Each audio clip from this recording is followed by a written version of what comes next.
কংগ্ৰেছৰ গোটেই অফিচিয়েল মিটিঙক অস্বীকাৰ কৰিব পৰাকৈ গৌৰৱ গগৈ ইমান ডাঙৰ মানুহ হ'ল এইটোতো ভুল সিদ্ধান্ত লৈছে।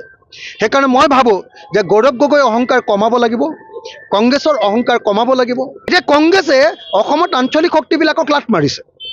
গৌৰৱ গগৈটো আমাক বহুত অপমান কৰিছে। গৌৰৱ গগৈ কৈছে যে কি কয় বিহালীৰ ধাবাত গৈ আমি মিটিং কৰিব লাগে, অথচ লিলি হোটেলত মিটিং কৰিব নালাগে, লিলি ষ্ট্ৰঙৰ মিটিং ফেইল হৈছে, বিহালীৰ ধাবাত গৈ আমাক মিটিং কৰিব লাগে, অথচ সেইবিলাক কংগ্ৰেছৰ অফিচিয়েল মিটিং আছিলে। কংগ্ৰেছৰ গোটেই অফিচিয়েল মিটিঙক অস্বীকাৰ কৰিব পৰাকৈ গৌৰৱ গগৈ ইমান ডাঙৰ মানুহ হ'ল এইটোতো ভুল সিদ্ধান্ত লৈছে। সেইকাৰণে মই ভাবোঁ যে গৌৰৱ গগৈ অহংকাৰ কমাব লাগিব, কংগ্ৰেছৰ অহংকাৰ কমাব লাগিব। আমি সকলো বিৰোধী দল ঐক্যবদ্ধ হ'ব লাগিব আৰু সকলো বিৰোধী দল ঐক্যবদ্ধ হৈ আগতীয়াকৈ আমি কোনটো চিটত কোনে খেলিম সেইটো সিদ্ধান্ত ল'ব লাগিব। আৰু কংগ্ৰেছে অকলে খেলিবলৈ চেষ্টা কৰিব নালাগিব, কাৰণ আপোনালোকে দেখিছে যে এতিয়া ঝাৰখণ্ডত কংগ্ৰেছে যিমান চিটত খেলিছিলে বেছি কম চিটত জিকিছে, হাৰিছে, বেছিভাগ চিটতে হাৰিছে, কম চিটত জিকিছে। কিন্তু ঝাৰখণ্ড মুক্তি মৰ্চাই বেছি চিটত খেলিছে, বেছি চিটত জিকিছে। বেছি চিটত 43 খেলিছে, 34 জিকিছে।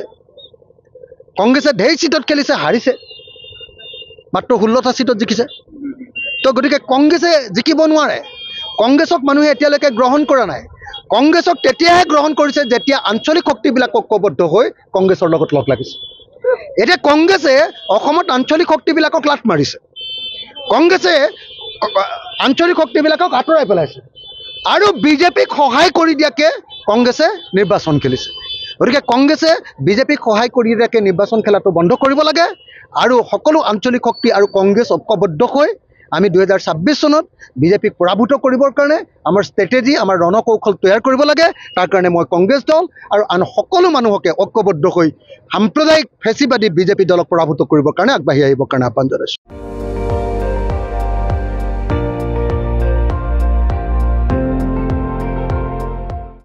আপুনি চাই আছে ND24, সৰ্বশ্ৰেষ্ঠ নহয় সৰ্বোত্তমৰ দৌৰ।